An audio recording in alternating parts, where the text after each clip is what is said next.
سورۃ الرحمن عروس القرآن، یہ سورہ رحمان جو ہے یہ قرآن کی دلہن ہے۔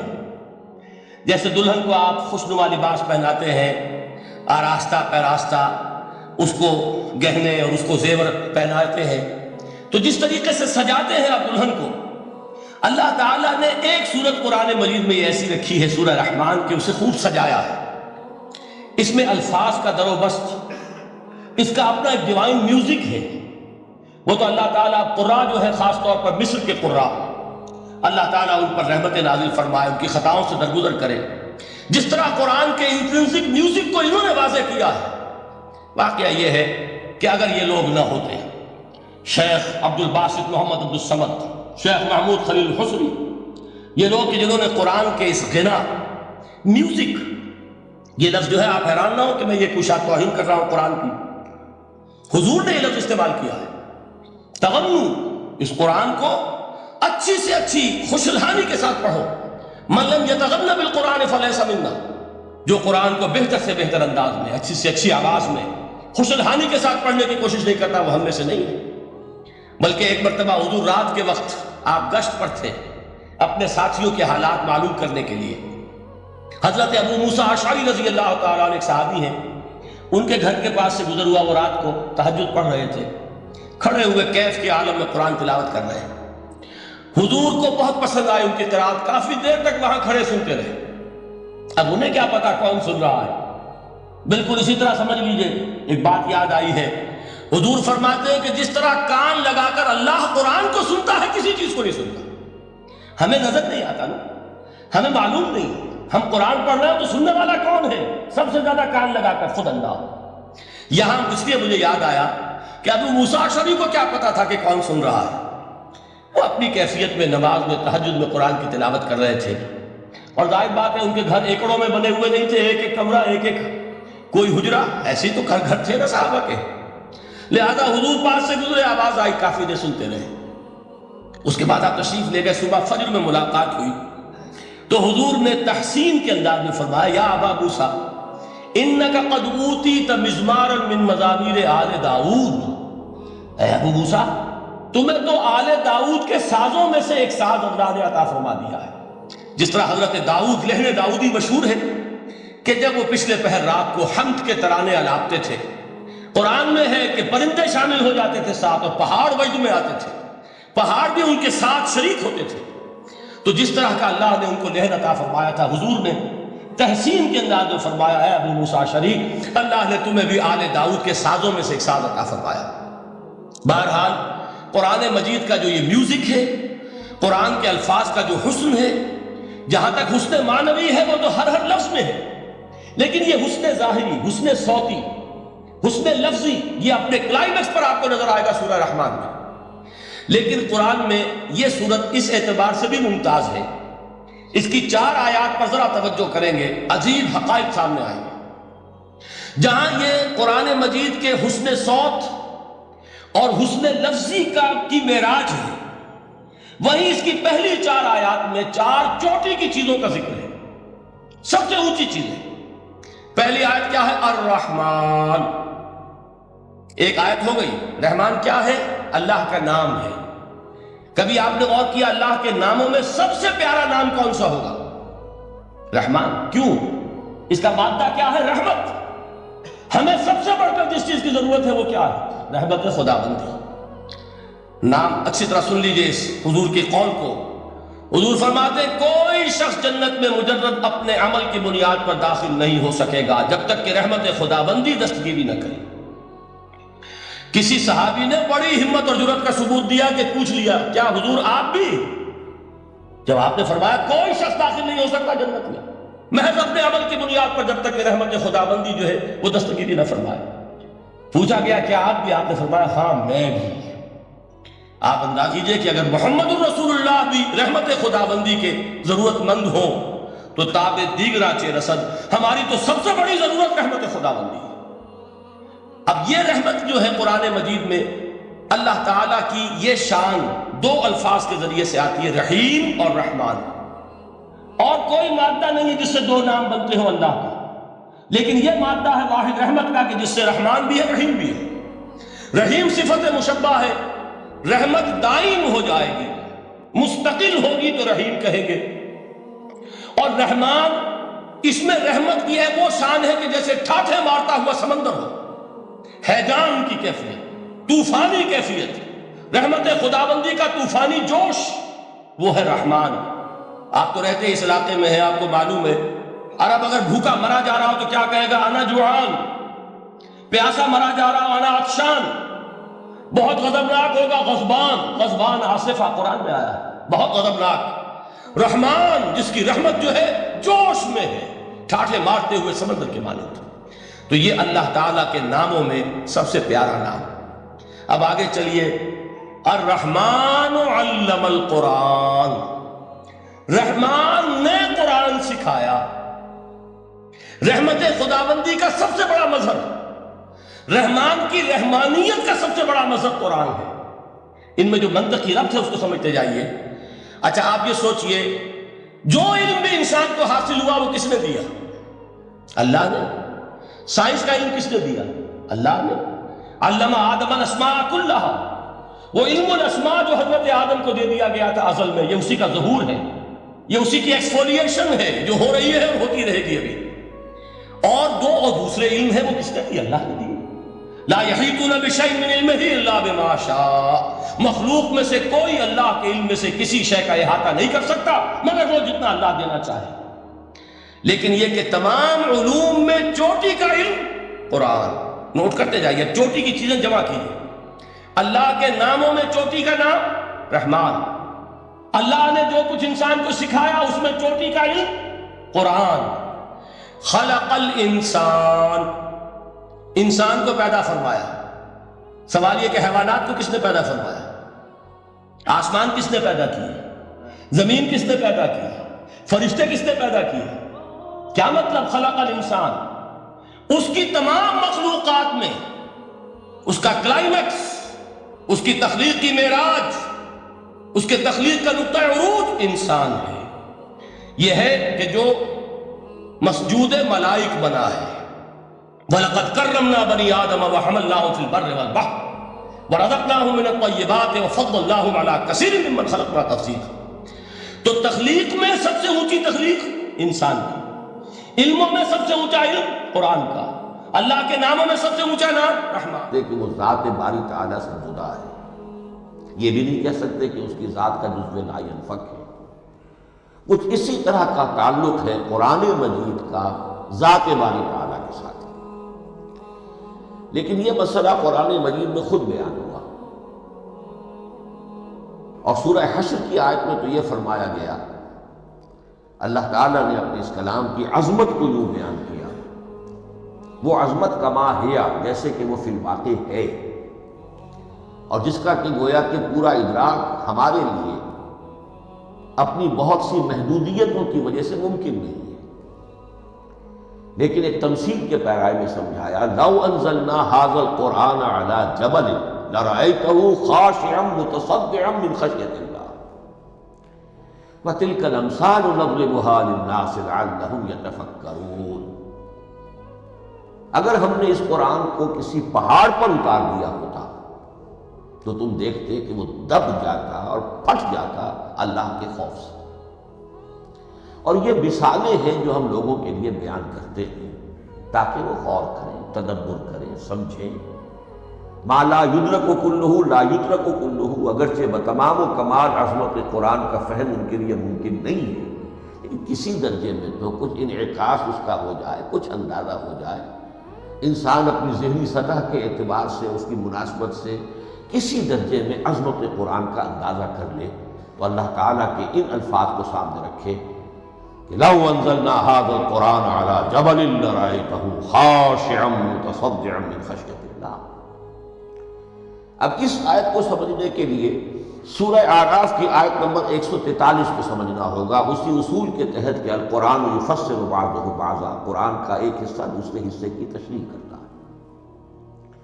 وہاں یہ واقعہ بیان ہوا ہے کہ حضرت موسیٰ علیہ السلام کو جب اللہ تعالیٰ نے کوہ طور پر طلب فرمایا 30 راتوں کے لیے، جس میں بعد میں 10 کا اضافہ کر کے وہ ایک 40 رات کا ایک کورس بنا، دن رات، اس موقع پر جو مخاطبہ الہی، مکالمہ الہی سے مشرف ہوئے حضرت موسیٰ علیہ السلام، تو ان کی آتش شوق بھڑکی اور انہوں نے بڑی جرأت کر کے یہ درخواست کر دی، رب ارنی انظر الیک، پروردگار مجھے اپنا دیدار بھی عطا فرما، مجھے موقع عنایت فرما، میں تجھے دیکھ سکوں۔ یہ ان کی وہ آتش شوق کا مسئلہ ہے، لیکن جواب کیا ملا؟ لن ترانی، تو مجھے ہرگز نہیں دیکھ سکتے، ولیکن انظر الی الجبل فإن استقر مکانہ فسوف ترانی۔ لیکن ظاہر بات ہے کہ حضرت موسیٰ علیہ السلام کو بات سمجھانے کے لیے کچھ مشاہدہ بھی کرانا تھا۔ فرمایا تم مجھے نہیں دیکھ سکتے، البتہ اس سامنے کے پہاڑ پر نگاہ جماؤ، ہم اس پر اپنی ایک تجلی ڈالیں گے۔ یہ اگلی الفاظ کے اندر وضاحت ہے، میں یہاں پہلے سے بیان کر رہا ہوں سمجھانے کے لیے۔ اگر وہ پہاڑ ہماری اس تجلی کو، تجلی کسے کہتے ہیں؟ جلا، روشنی، تو اللہ تعالیٰ کی طرف سے کوئی خاص اس کے نور کا جب پرتو ہوتا ہے کسی شے پر تو وہ اس کی تجلی ہے۔ ہم اپنی ایک تجلی اس پہاڑ پر ڈالیں گے، اگر وہ اس کو جھیل جائے، اپنی جگہ کھڑا رہ جائے، تو تم سمجھنا کہ شاید تم بھی ہمیں دیکھ سکتے۔ فلما تجلی ربہ للجبل، اب یہاں وہ لفظ آ گیا، جب اللہ نے تجلی اپنی پہاڑ پر ڈالی، جعلہ دکا وخر موسیٰ صعقا، وہ پہاڑ ریزہ ریزہ ہو گیا اور حضرت موسیٰ بے ہوش ہو کر گر گئے۔ اب یہ بے ہوش ہو کر گر جانا، جبکہ وہ تجلی براہ راست بھی نہیں ہے، بالواسطہ ہے۔ مشاہدہ جو کر رہے حضرت موسیٰ وہ بالواسطہ ہے، تجلی پہاڑ پر ہے، لیکن یہ کہ اس کا بھی بالواسطہ اس کا جو ایک ہوا ہے، اس کی جو تاثیر ہوئی حضرت موسیٰ علیہ السلام پر کہ وہ اس کی تاب نہ لا سکے اور بے ہوش ہو کر گر گئے۔ یہاں سے یہ بات سمجھ میں آتی ہے کہ یہ تجلی یہ ذات باری تعالیٰ تھی جس نے کوہ طور کو جلا کر بھسم کر دیا یا ٹکڑے ٹکڑے کر دیا، ریزہ ریزہ کر دیا۔ اب ذات الہی کے ساتھ جو تعلق ہے کلام الہی کا، اور یہ صفت جو لا عین ولا غیر کے درجے میں ہے ذات کے ساتھ، تو وہی تاثیر اس کلام الہی کی۔ لو انزلنا هذا القرآن على جبل لرأيته خاشعا متصدعا من خشية الله وتلك الامثال نضربها للناس لعلهم يتفكرون۔ اس حقیقت کو اس دور میں میں اپنے مطالعے کی محدودیت کا اعتراف کرتے ہوئے عرض کر رہا ہوں کہ میرے نزدیک جس قدر پرشکوہ انداز میں علامہ اقبال نے بیان کیا ہے، اسی کیفیت کو وہ شاید اس کی کوئی مثال نہ مل سکے۔ فاش گویم آنچ در دل مزمرست، یہ کتابیں نیست چیزیں دیگر است، میں صاف ہی کہہ دیتا ہوں جو میرے دل میں چھپی ہوئی بات ہے۔ فاش گویم آنچ در دل مزمرست، یہ کتابیں نیست، اس قرآن کو کتاب نہ سمجھنا، یہ کچھ اور شے ہے، چیزیں دیگر است۔ اب وہ چیزیں دیگر کیا ہے؟ وہی جو میں نے عرض کیا، ذات باری تعالیٰ اور کلام کا صفت باری تعالیٰ ہونا، اس کے بنا پر جو مناسبت ہے، جو قرب ہے، جو مشابہت ہے۔ مثل حق پنہاؤ ہم پیداستو، زندہ ہو پائندہ ہو گویاست۔ اس کلام میں اللہ تعالیٰ کی ساری صفات کا انعکاس موجود ہے۔ یہ بات ویسے بھی سمجھ میں آتی ہے، کوئی شخص ذرا گفتگو کرے، چند جملے جب وہ ادا کرے گا اپنی زبان سے، تو معلوم ہو جائے گا کہ اس کے فہم کا، اس کی دانش کا، اس کے مطالعے کا حدود اربع کیا ہے اور اس کے ذہن کی سطح کیا، سمجھ میں آ جائے گی۔ اس لیے کہ کلام جو ہے وہ متکلم کی پوری شخصیت کی عکاسی کر رہا ہوتا۔ تانت بازی رانگ پایا، چند جملے کسی نے کہا، پتہ چل گیا کہ یہ کس سطح کے آدمی ہیں، علمی اعتبار سے، معلوماتی اعتبار سے، تہذیبی اعتبار سے، کلچرڈ ہے یا نہیں ہے، یہ ساری باتیں چند جملوں میں واضح ہو جائیں۔ تو اللہ تعالیٰ کی بھی جملہ صفات کا عکس اس قرآن میں موجود ہے، ان میں سے جن چند چیزوں کا ذکر علامہ نے شعر میں کیا، وہ جو سورہ حدید کی آیت ہے، هو الاول والآخر والظاہر والباطن، اللہ الظاہر بھی ہے الباطن بھی ہے، اتنا ظاہر کہ اس سے زیادہ ظاہر کوئی شے نہیں، اور اتنا باطن کہ اس سے زیادہ چھپی ہوئی کوئی شے نہیں۔ اسی لیے حضور سے جو منقول ہیں الفاظ کہ پروردگار انت الظاہر فلیس فوقک شیء وانت الباطن فلیس دونک شیء، یہی کیفیت قرآن کی ہے۔ مثل حق پنہاں و ہم پیداست، پنہاں بھی ہے ظاہر بھی ہے، جیسے ذات باری تعالی، اور جیسے اللہ تعالیٰ کی شان ہے جو آیت الکرسی کے شروع میں آئی، الحی القیوم، مثل حق پنہاں و ہم پیداستو، زندہ ہو پائندہ ہو گویاستو۔ یہ قرآن جو ہے اللہ تعالیٰ کی صفات کا ایک عکس اپنے اندر رکھتا ہے۔ اس سے ذرا آگے چلیے،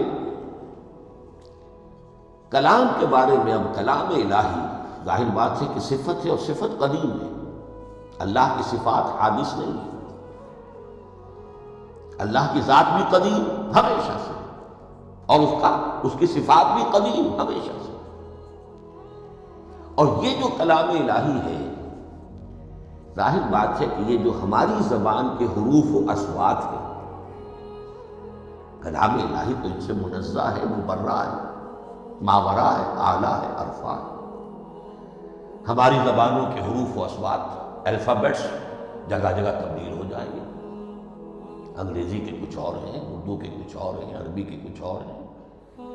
کلام الہی ان تمام سے آگاہ، عرفہ، منزہ اور مبرہ ہے۔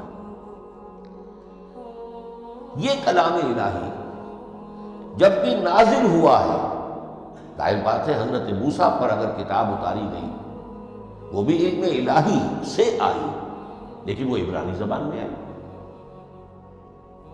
حضرت عیسیٰ علیہ السلام پر انجیل اتاری گئی، ہم یقین سے نہیں کہہ سکتے، دو میں سے کسی ایک زبان میں اتاری گئی ہوگی، یا عبرانی ہوگی، اس لیے کہ شام کے جس علاقے میں، فلسطین کے جس علاقے میں ان کی پیدائش ہوئی، اور جہاں وہ دعوت و تبلیغ کے لیے گھومتے رہے، اس کے عوام کی زبان تھی آرامی، اور خواص کی زبان تھی عبرانی، عبری۔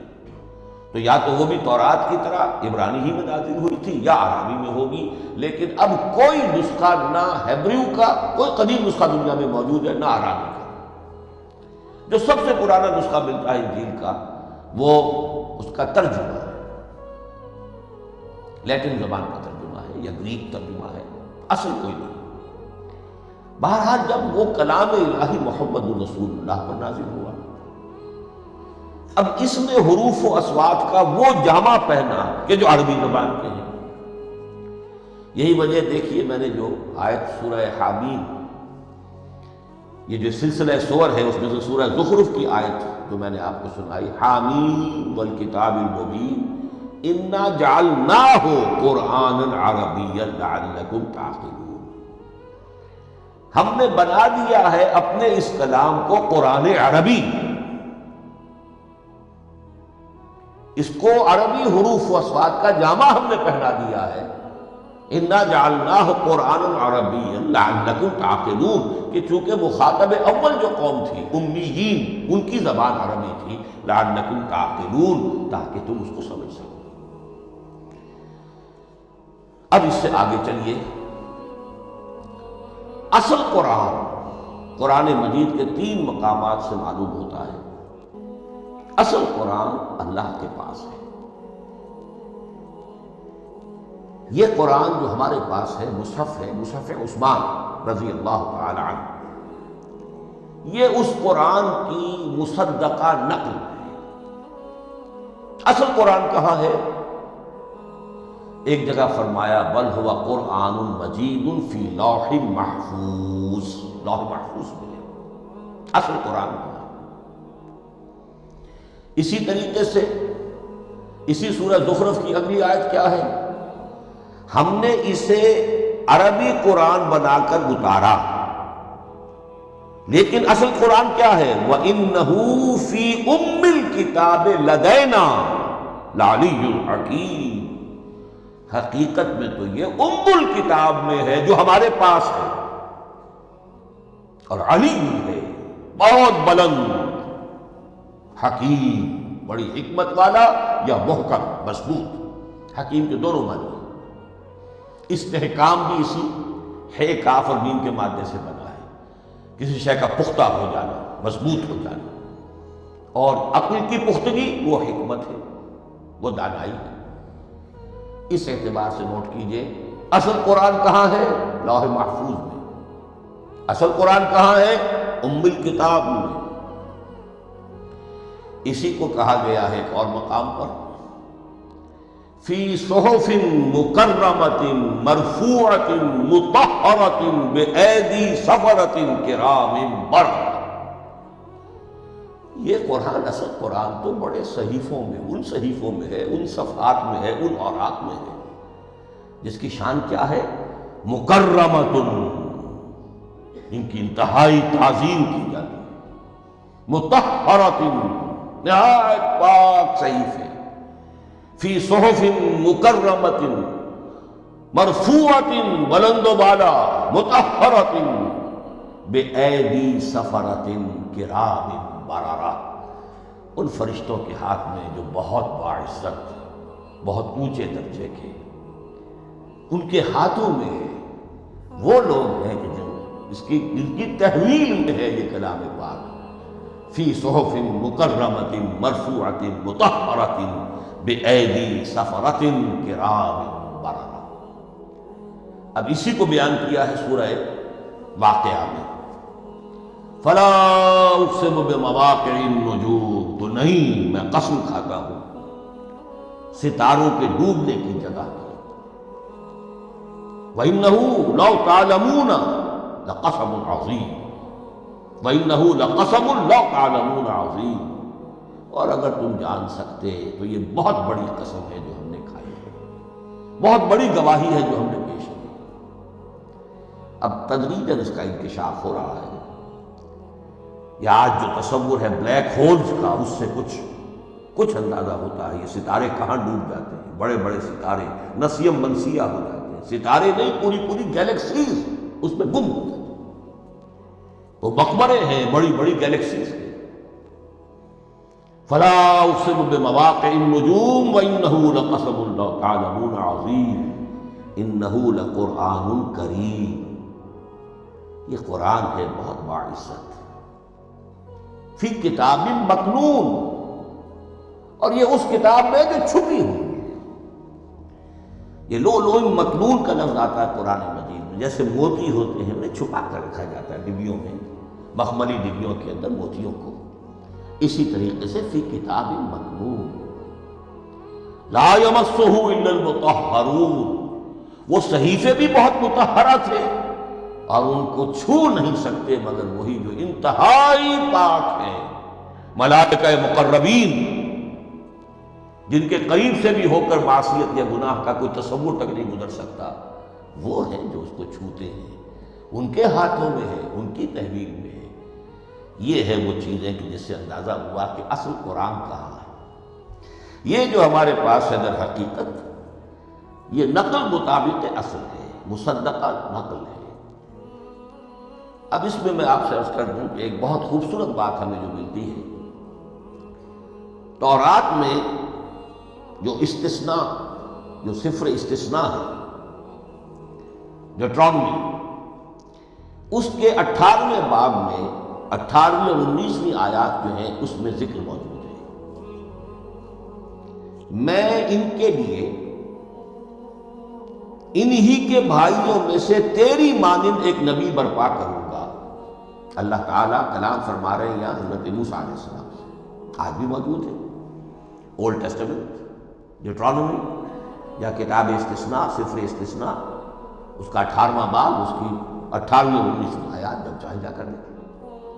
میں ان کے لیے ان کے بھائیوں ہی میں سے تیری مانند ایک رسول اٹھاؤں گا، میں ان کے لیے انہی کے بھائیوں میں سے تیری مانند ایک نبی برپا کروں گا اور اپنا کلام اس کے منہ میں ڈالوں گا، اور جو کچھ میں اس سے کہوں گا وہی وہ ان سے کہے گا۔ یہ ہے جو پیشن گوئی ہے محمد رسول اللہ صلی اللہ علیہ وسلم. اور یہاں وہ فرق واضح کر دیا گیا، اے موسیٰ تم سے تو یا تو ہم نے کلام کیا ہے یا تمہیں جو کتاب دی ہے وہ لکھی ہوئی دی ہے، لیکن جو نبی تیری ہی مانند میں برپا کروں گا. اب اس میں بھی نوٹ کرنے کی بات ہے کہ حضرت موسیٰ کے مشابہ نبی اکرم صلی اللہ علیہ وسلم کے سوا کوئی نبی نہیں. صاحب کتاب وہ بھی تھے، صاحب کتاب محمد بھی ہے، صاحب امت وہ بھی تھے، اور صاحب امت محمد رسول اللہ تیری مانند. صاحب شریعت حضرت عیسیٰ صاحب شریعت نہیں تھے، شریعت موسوی ہی کو نافذ کرنے کے لیے آئے تھے. ان کی حیثیت دین موسوی کے مجدد کی تھی. ویسے نبی تھے، اللہ کے فضل و کرم سے نبی تھے، اس میں کوئی شک نہیں، رسول تھے، لیکن یہ کہ ان کے کام کی نوعیت کیا تھی. اس لیے کہ کوئی نئی شریعت لے کر نہیں آئے. اب بھی انجیل میں الفاظ موجود ہیں، don't think I have come to destroy law. The Mosaic law جسے یہ کہتے ہیں، شریعت موسوی، وہ تم پر نافذ رہے گی، تم اس کی پابندی کرو. چونکہ صاحب شریعت رسول یا موسیٰ یا محمد صلی اللہ علیہ وسلم علیہ الصلوۃ والسلام. تو میں ان کے بھائیوں میں سے، اب بھائی کون ہوں گے؟ ظاہر بات ہے بنی اسرائیل، ان کے کزنز کون ہیں؟ بنی اسماعیل. بنی اسرائیل تو جو بھی نبی ہے وہ انہی میں سے ہے، ان کے بھائیوں میں سے. تو بھائی تو ہوگا، ان کا کزن ہوگا، اب وہ کون ہے؟ بنی اسماعیل. تو ان کے بھائیوں میں سے گویا کہ غیر اسرائیلی جو ان کے قریب ترین قرابت دار ہوں گے وہ بنو اسماعیل. تیرے مانند صاحب شریعت نبی میں برپا کروں گا، لیکن اس پر جو میرا کلام اترے گا وہ کس شکل میں اترے گا؟ میں اپنا کلام اس کے منہ میں ڈالوں گا، اور پھر وہ جو کچھ کہے گا وہ وہی کہے گا جو میں نے کہا ہے. اب اس کے حوالے سے ایک بہت اہم بات سمجھ لیجیے، قرآن مجید کے دو اہم مقامات کی وضاحت اس سے ہو جائے گی. یہ کلام اللہ، قرآن مجید میں اس کو قول جبرائیل بھی کہا گیا ہے. کلام اللہ حضرت جبرائیل کے ذریعے سے جب ادا ہوا ہے تو قول جبرائیل ہے، اور پھر جب وہ محمد رسول اللہ کی زبانی ادا ہوا تو قول رسول ہے، قول محمد ہے صلی اللہ علیہ وسلم. یہ قول اللہ بھی ہے، قول جبرائیل بھی ہے، اور قول محمد بھی ہے بیک وقت.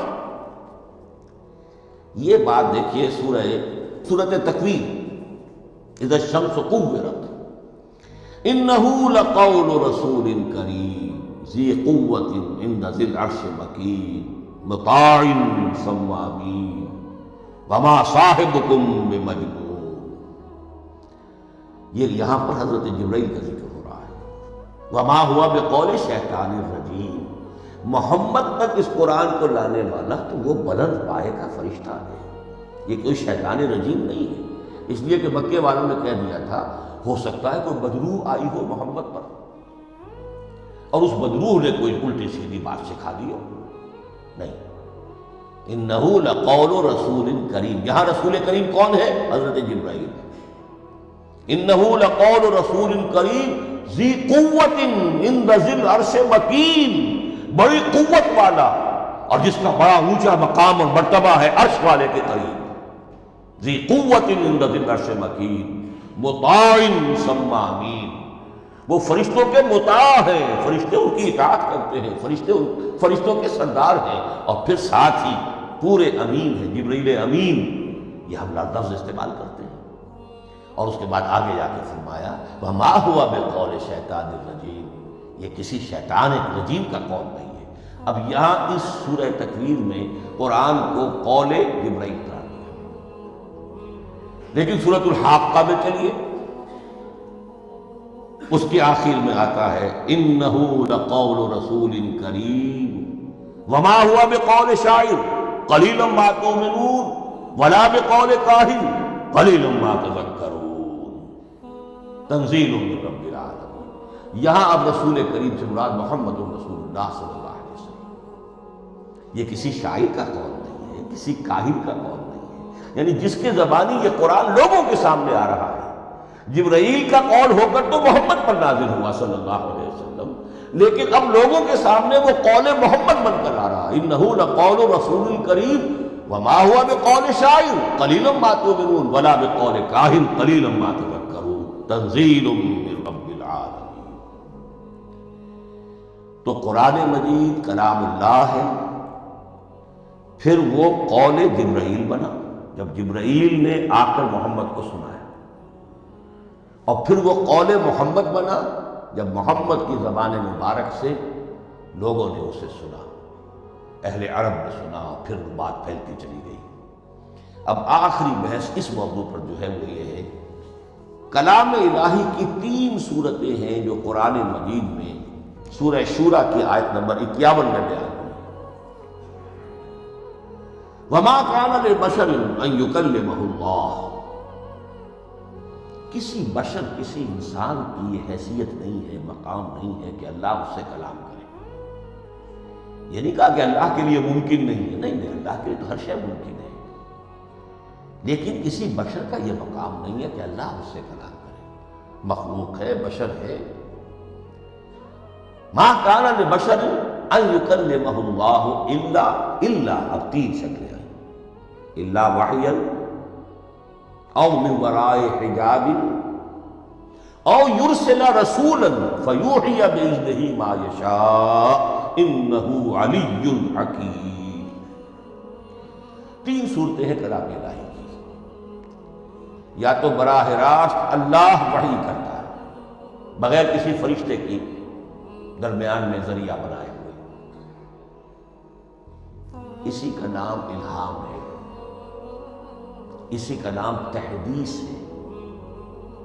یہ غیر نبی کے ساتھ بھی ہوتا ہے۔ حضور نے فرمایا ہر نبی کی امت میں محدث ہوتے تھے جن سے اللہ کلام کرتا تھا، اور میری امت کا محدث عمر رضی اللہ عنہ۔ محدث، محدث نہیں، محدث کے معنی ہے علم حدیث کا ماہر۔ امام بخاری محدث، امام مسلم محدث۔ محدث تحدیث سے مفعول بنا، جس سے بات کی جاتی ہے۔ محدث، اللہ بات کرتا ہے، اللہ دل میں ڈال دیتا ہے، القاء ہو جاتا ہے، الہام ہو جاتا ہے، کوئی فرشتہ درمیان میں نہیں، براہ راست۔ دوسری شکل کلام کی کیا ہے؟ او من وراء حجاب، یہ ہمارے علم کی حد تک صرف حضرت موسیٰ علیہ السلام کی شان ہے، استثنائی شان۔ وَكَلَّمَ اللَّهُ مُوسَىٰ تَكْلِيمًا، اور موسیٰ کے ساتھ تو اللہ نے کلام فرمایا جیسے کہ کلام کیا جاتا ہے۔ فرق کیا تھا؟ من وراء حجاب، پردہ تھا، دیکھ نہیں سکتے تھے، تبھی تو ان کی وہ آتشی شوق بھڑکی تھی۔ کیا قیامت ہے کہ چلمن سے لگے بیٹھے ہیں، صاف چھپتے بھی نہیں، سامنے آتے بھی نہیں، کلام بھی فرما رہے ہیں، لیکن یہ کہ بات مجھے دیدار عطا کرنے کے لیے تیار نہیں، رب ارنی انظر الیک۔ لیکن یہ جو کلام ہے ہمارے علم کی حد تک براہ راست اس دنیا میں حضور سے ہوا ہے معراج کی شب، لیکن وہ 7ویں آسمان پر ہوا۔ اس دنیا میں ہمارے علم کی حد تک یہ کلام براہ راست من وراء حجاب صرف حضرت موسیٰ علیہ السلام کی استثنائی شان۔ اور تیسرا ہے او یرسل رسولا فیوحی باذنہ ما یشاء، یا تیسری صورت یہ کہ اللہ کسی پیغامبر کو بھیجتا ہے جو وحی کرتا ہے جو اللہ چاہتا ہے۔ یہ تیسری شکل ہے وحی کی۔ قرآن مجید اس تیسری شکل میں نازل ہوا ہے، محمد رسول اللہ صلی اللہ علیہ وسلم۔ حضور کو جو الہام ہو جاتے تھے، جو حضور کو القاء ہو جاتا تھا، جو آپ کے دل میں براہ راست اللہ کی طرف سے وحی آتی تھی، وہ قرآن میں شامل نہیں ہے۔ اگرچہ حضور کے خواب بھی سچے تھے، وہ بھی اللہ کی طرف سے ہوتے تھے، شیطان کی آمیزش نہیں ہو سکتی تھی، لیکن یہ بھی قرآن میں شامل نہیں ہے۔ قرآن میں شامل ہے تیسری قسم کی وحی، او یرسل رسولا، پھر ہم بھیجتے ہیں ایک پیغامبر فرشتوں میں سے۔ اللہ یصطفی من الملائکۃ رسلا ومن الناس، اللہ چن لیتا ہے فرشتوں میں سے بھی اپنا پیغامبر اور انسانوں میں سے بھی۔ تو فرشتے کے ذریعے سے ایک فرشتہ جو اللہ سے لیتا ہے اور انسان، رسول انسان تک پہنچا دیتا ہے۔ اب وہ رسول انسان، رسول بشر جو ہے وہ اپنے ہم نوع، ہم جنس لوگوں کو پہنچا۔ تو اللہ یصطفی من الملائکۃ رسلا ومن الناس، یہاں وہی بات فرمائی او یرسل رسولا فیوحی باذنہ ما یشاء، پھر وہ وحی کرتا ہے اللہ کے حکم سے جو اللہ چاہتا ہے۔ یہ کلام الہی کی یہ تیسری شکل ہے جو محمد الرسول اللہ صلی اللہ علیہ وسلم پر نازل ہوا، اور وہ ہے قرآن حکیم۔ اب ایک اور بحث جو علمی ہے وہ یہ ہے کہ حضور پر جو اس کا نزول ہوا اس کی کیفیات کیا تھی۔ دو الفاظ استعمال ہوتے ہیں، انزال بھی اور تنزیل بھی۔ ان دونوں میں فرق کیا ہے اس کو نوٹ کر لینا چاہیے۔ لغوی اعتبار سے جان لینا چاہیے، نزل ینزل کسی کا خود اترنا، نازل ہونا، اترنا۔ انزل ینزل دفعتاً اتار دینا، کسی اور نے کسی شے کو دفعتاً نیچے اتار دیا۔ یہی مفہوم نزلہ کے ساتھ بے لگ جائے تو آ جاتا ہے، با کے ساتھ نزلہ بہی، یہ اتارنے کے مفہوم میں آئے گا۔ لفظی ترجمہ یہ بھی کر سکتے وہ اترا اس شے کے ساتھ۔ نزل بہ الروح الامین، اس کو لے کر نازل ہوا خود روح الامین فرشتہ علی قلبک، اے محمد صلی اللہ علیہ وسلم آپ کے قلب مبارک پر۔ تو نزلہ بے اور انزال اس کے معنی ایک ہی ہے، لیکن اگلا لفظ ہے تنزیل، نزل ینزل تنزیلا، اس کے معنی ہے رفتہ رفتہ، تدریجاً، نجماً نجماً، تھوڑا تھوڑا کر کے، وقفے وقفے سے اتارنا۔ جیسے عربی میں اعلام کہیں گے کسی کو کچھ بتا دینا، باخبر کر دینا، مطلع کر دینا، بھائی مطلع کر دیا میں نے، اب تم جانو تمہارا کام، یہ اعلام کہلائے گا۔ تعلیم کسے کہتے ہیں؟ سکھانا، درجہ بدرجہ، دیکھنا اس کی استعداد کیا ہے، آج یہ کیا بات سمجھ سکتا ہے، میں اتنے ہی درجے تک سمجھاؤں، اب کل میں اسے مزید سمجھاؤں گا، پرسوں مزید سمجھاؤں گا۔ یہ درجہ بدرجہ کسی شے کو سمجھانا، یہ تعلیم۔ تو انزل ینزل انزالا، یہ ہے اتار دینا دفعتاً، اور نزل ینزل تنزیلا، یہ ہے تدریجاً اتارنا۔ اب قرآن مجید کے لیے یہ دونوں الفاظ مستعمل ہیں، لیلۃ القدر اور لیلۃ المبارکہ۔ اب یہ دو بھی نوٹ کر لیجئے، قرآن مجید میں چونکہ اہم مضامین کم سے کم دو جگہ پر ضرور آتے ہیں۔ انا انزلناہ فی لیلۃ القدر، یہاں انزلنا ہے، نزلنا نہیں ہے، انزلنا ہے، ہم نے اتارا اس کو لیلۃ القدر۔ اب باقی صورت تو آپ کو یاد ہوگی، وما ادراک ما لیلۃ القدر، لیلۃ القدر خیر من الف شہر، تنزل الملائکۃ والروح فیہا بإذن ربہم من کل امر، سلام ہی حتی مطلع الفجر۔ لیکن یہ اہم مضمون قرآن مجید میں دوسری جگہ بھی ہے، سورہ دخان کے شروع میں فرمایا حامیم والکتاب المبین انا انزلناہ فی لیلۃ مبارکۃ انا کنا منذرین فیہا یفرق کل امر حکیم امرا من عندنا انا کنا مرسلین رحمتا من ربک انہ هو السمیع العلیم۔ یہ لیلۃ المبارکہ ہے، ایک ہی ہے، لیلۃ القدر اور لیلۃ المبارکہ، ان دونوں کے لیے وہی انزلنا کا لفظ آیا۔ لیکن یہ کہ سابقہ کتابوں کے اعتبار سے قرآن مجید کا فرق واضح کیا گیا ہے، مثلا سورہ نساء کی آیت نمبر 136 بہت نمایاں ہے، بہت نمایاں۔ وہاں فرمایا گیا یا ایھا الذین آمنوا آمنوا باللہ ورسولہ والکتاب الذی نزل علی رسولہ والکتاب الذی انزل من قبل۔ اے ایمان کے دعوے دارو، حقیقتاً ایمان لاؤ، ایسے ایمان لاؤ جیسے ایمان لانے کا حق ہے، اللہ پر بھی اور اس کے رسول پر بھی، اور اس کتاب پر بھی جو اللہ نے اپنے رسول پر نازل فرمائی، اور اس کتاب پر بھی جو اللہ نے پہلے نازل فرمائی۔ لیکن نازل کے لیے یہاں آیا حضور کے لیے والکتاب الذی نزل علی رسولہ، تنزیل کی شکل میں، اور تورات کے لیے والکتاب الذی انزل من قبل، وہ تو دفعۃ واحدہ لکھی ہوئی تختیوں کی شکل میں حضرت موسیٰ علیہ السلام کو دے دی گئی تھی۔ تو یا ایھا الذین آمنوا آمنوا باللہ ورسولہ والکتاب الذی نزل علی رسولہ والکتاب الذی انزل من قبل۔ یہ جو تنزیل ہوئی ہے حضور پر، یعنی لیلۃ القدر میں جو رمضان مبارک میں ہے، پورا قرآن لوح محفوظ سے، کتاب مکنون سے، ام الکتاب سے نقل کر کے اتار دیا گیا سمائے دنیا تک۔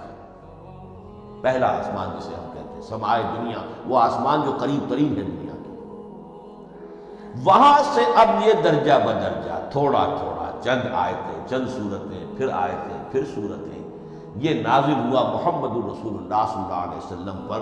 گویا کہ پہلا مرحلہ انزال کا ہے، پورا قرآن لوح محفوظ یا کتاب مکنون یا ام الکتاب سے نقل کر کے اتار دیا گیا سمائے دنیا تک۔ یہ ہے انزل ینزل انزالا، انا انزلناہ فی لیلۃ القدر انا انزلناہ فی لیلۃ مبارکہ۔ لیکن محمد الرسول اللہ پر یہ نازل ہوا اب تھوڑا تھوڑا، نجمن نجمن، درجہ بدرجہ، تدریجاً۔ یہ ہے تنزیل۔ اس تنزیل کی حکمت قرآن مجید میں بیان ہوئی ہے، اور اس اعتبار سے کہ اہل عرب نے، اہل مکہ نے اعتراض کیا تھا کہ یہ پورا قرآن کیوں نہیں محمد ایک ہی مرتبہ پیش کر دیتے صلی اللہ علیہ وسلم۔ اس میں جو چیز مضمر تھی وہ یہ تھی کہ چونکہ یہ حقیقت میں اللہ کا کلام نہیں ہے، یہ محمد کا اپنا کلام ہے، تو کوئی شاعر دنیا میں ایسا نہیں ہے جو ایک دم اپنا پورا دیوان دے دے۔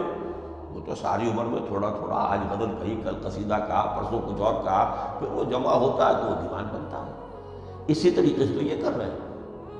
اگر یہ اللہ کا کلام ہوتا تو بیک وقت آ جاتا۔ یہ تو ذرا محنت کرتے ہیں، کچھ اس کے اندر اس کو اپنی محنت سے کوشش کر کے کچھ موضوع کرتے ہیں، کلمات، الفاظ، اور اس طریقے سے رفتہ رفتہ لے کر آ رہے ہیں۔ اس لیے ان کا اعتراض نقل ہوا یہ، وَقَالَ الَّذِينَ كَفَرُوا لَوْلَا نُزِّلَ عَلَيْهِ الْقُرْآنُ جُمْلَةً وَاحِدَةً، انہوں نے کیوں نہیں اترا یہ قرآن پورا کا پورا ایک ہی بار؟ یہ اعتراض تھا۔ اس اعتراض کے جو جوابات دیے گئے ہیں وہ نوٹ کیجیے کہ لوگوں کے حق میں یہ مفید ہے، یہ پورے قرآن کا تحمل ایک وقت میں کر نہیں سکتے۔ یہ پورا قرآن تو ایک ہی مرتبہ اگر پہاڑ پر بھی اتار دیا جاتا تو وہ پھٹ جاتا، دب جاتا۔ وَقُرْآنًا فَرَقْنَاهُ لِتَقْرَأَهُ عَلَى النَّاسِ عَلَى مُكْثٍ وَنَزَّلْنَاهُ تَنزِيلًا، سورہ بنی اسرائیل آیت 106۔ یہ وہ قرآن ہے جس نے ہم نے جس کو ٹکڑے ٹکڑے کر کے، فرق نہ ہو، فرق توڑ دینا، تھوڑا تھوڑا کر کے ہم نے کر دیا، لِتَقْرَأَهُ عَلَى النَّاسِ عَلَى مُكْثٍ، تاکہ آپ اسے پڑھ کر سنائیں لوگوں کو وقفے وقفے سے، تاکہ وہ سہار سکیں، سنبھال سکیں، برداشت کر سکیں۔ وَنَزَّلْنَاهُ تَنزِيلًا، اسی وجہ سے ہم نے اسے نازل کیا ہے بطرز تنزیل، بطرز انزال نہیں، بطرز تنزیل۔ وَقُرْآنًا فَرَقْنَاهُ لِتَقْرَأَهُ عَلَى النَّاسِ عَلَى مُكْثٍ وَنَزَّلْنَاهُ تَنزِيلًا۔ ایک حکمت تو ہو گئی عوام کے لیے، ایک حکمت خود رسول کے لیے صلی اللہ علیہ وسلم۔ كَذَلِكَ لِنُثَبِّتَ بِهِ فُؤَادَكَ وَرَتَّلْنَاهُ تَرْتِيلًا۔ اللہ نوٹ کیجئے، قلب محمدی کے لیے بھی اس پورے کلام کا ایک دم سہار آسان کام نہیں تھا۔ یہ اس لیے، یہ اسی سورہ الفرقان کی جو آیت کا میں نے ایک حصہ آپ کو سنا دیا تھا، اسی کے اندر اس کا جواب آیا ہے، اسی آیت میں، آیت نمبر 32 ہے یہ سورہ فرقان کی۔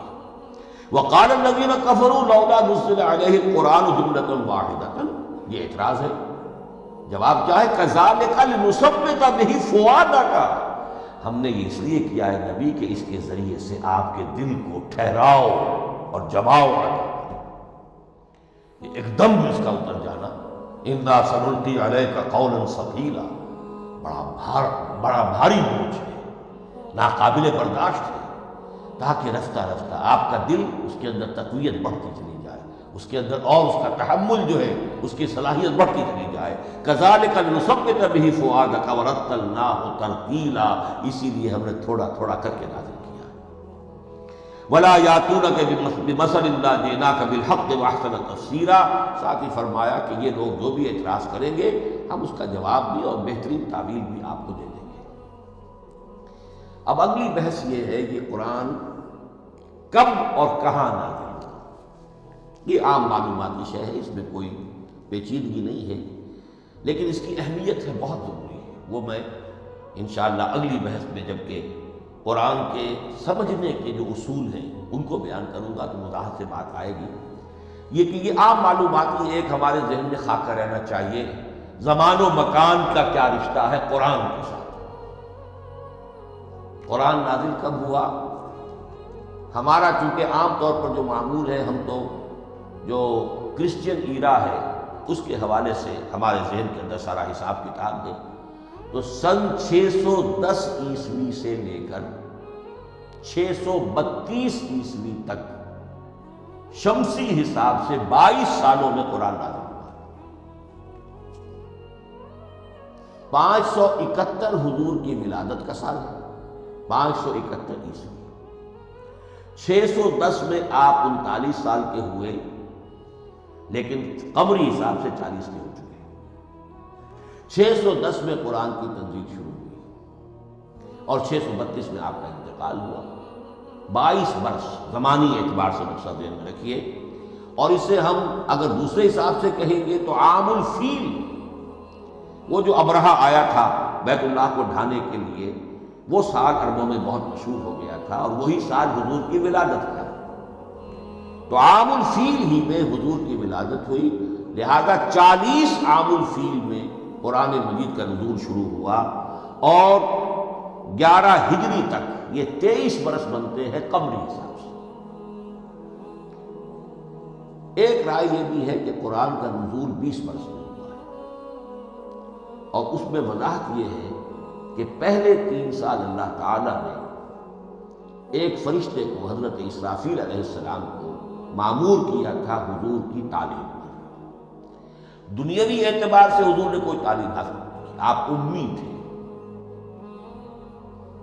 آپ نے دنیاوی اعتبار سے کسی کے سامنے نظام میں تلمس نہیں کیا، کہیں کوئی تعلیم حاصل نہیں کی، کہیں کوئی تحصیل علم نہیں کی، لیکن اللہ تعالیٰ نے علمہ شدید القویٰ، اللہ تعالیٰ نے جو کچھ انہیں سکھایا ہے، جو علم انہیں عطا کیا ہے، تو ایک روایت یہ ہے کہ 3 برس تک، اور اس کے بعد پھر قرآن نازل ہونا شروع ہوا، تو 20 برس تک قرآن نازل ہوا۔ لیکن وہ لوگ بھی مانتے ہیں کہ سورہ علق کی آیتیں نازل ہو چکی تھی، پھر 3 برس کا وقفہ ہے۔ سورہ علق کی آیتیں کیا ہے؟ جو پہلی وحی ہے، اقرأ بسم ربک الذی خلق، خلق الانسان من علق، اقرأ وربک الاکرم الذی علم بالقلم، علم الانسان ما لم یعلم۔ گویا کہ بسم اللہ ہو رہی ہے محمد رسول اللہ صلی اللہ علیہ وسلم کی تعلیم کی، اور جن گھرانوں میں یہ رواج ابھی تک چل رہا ہو، بسم اللہ بچوں کی کراتے ہیں، ایک تقریب کی شکل میں منعقد کرتے ہیں، ہمارے ہاں یہ رواج تھا، اب ہم چھوڑ چکے ہیں، کہ جو تقریب بھی حضور کی اور صحابہ کی زندگیوں سے ثابت نہ ہو، ہمیں کوشش کرنی چاہیے کہ ان تقریبات کا سلسلہ منقطع کریں۔ ما انا علیہ واصحابی،